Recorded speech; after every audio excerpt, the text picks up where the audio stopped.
Now, Stacey, as a mum-to-be... Don't want to milk it or anything.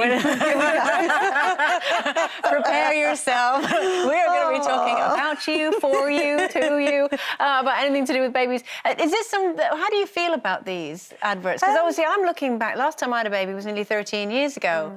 You know, it was a long time ago for me. I actually really welcome it. I think there's... Definitely, it's obvious that people do these sort of campaigns as a PR stunt to get lots of attention, but I actually think, well, good. This is the type of PR that we want from these companies. It's a shame it's taken until 2019 to see, you know, one of the most relatable brands for mums show us some relatable images to look at.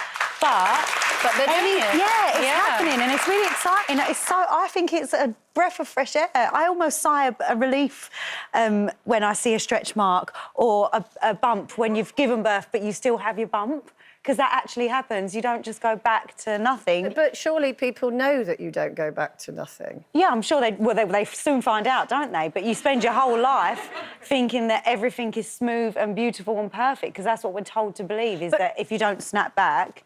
And do you know what? I don't agree with that. I mean, I know what you mean about, but I mean, I grew up in the 60s, so obviously I'm a lot older than you are, and Twiggy was kind of like the iconic skinny model image. And I just used to think, oh, well, there's Twiggy. I don't look like Twiggy. And I was OK with that because I had, and still do have to this day, good self-esteem, because my mother worked really hard, and of course I didn't have social media to contend with. So when I was a kid, you were as you were. Well, yeah, we had magazines, but you know, most of the girls actually on Jackie, they were Jackie magazine. They were pretty, but they were normal. Yeah, like Leslie Ash, for example. You know, she was one of the main ones of Jackie.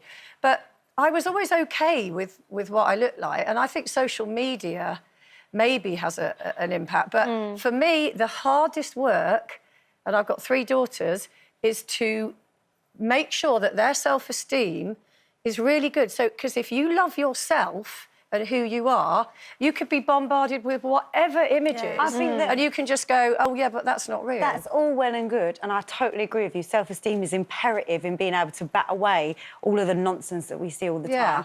But one, you are an exceptionally strong-willed woman, and probably always have been, even without your influences, that's who you are. But also, you just mentioned it there, the magazines that you were reading weren't so...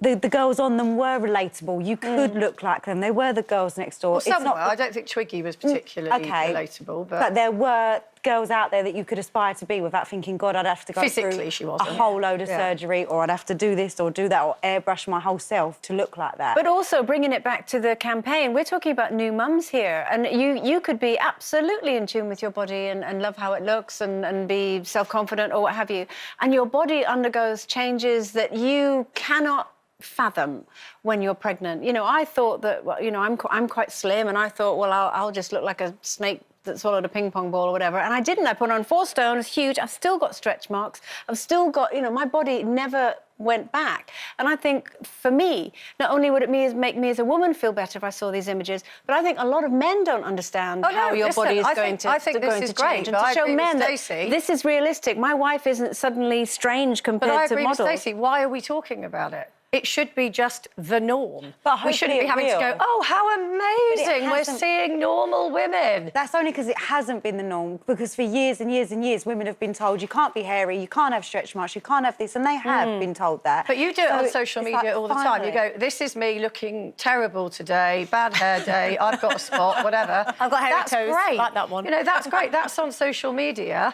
Yeah. But, you know, when you do things like that, then I think girls or boys or anybody should be able to look at other people's accounts and go, well, it's quite clear they never have a bad day because they're giving me a sanitised version of their life.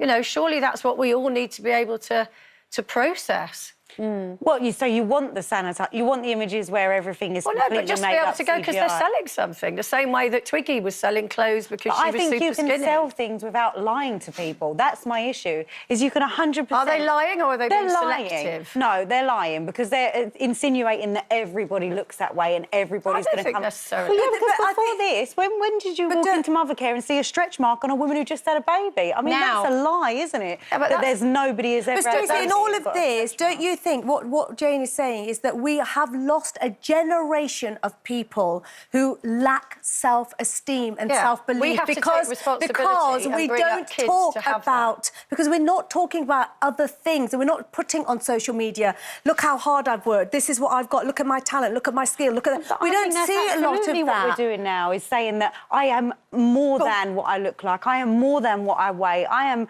this, and this before I am. I see a lot of accounts talking about physical features. I don't You're talking over each other. Sorry, I see a lot of accounts out there with young women talking about their physical features. I don't see a lot of young women talking about the talents that they've got, you know, what they've achieved in their life, what skills they've got, how they're helping other people, how they've, you know, I just don't see a lot of that. I see a lot of, look at me, I'm hairy, look at my armpits, look at this.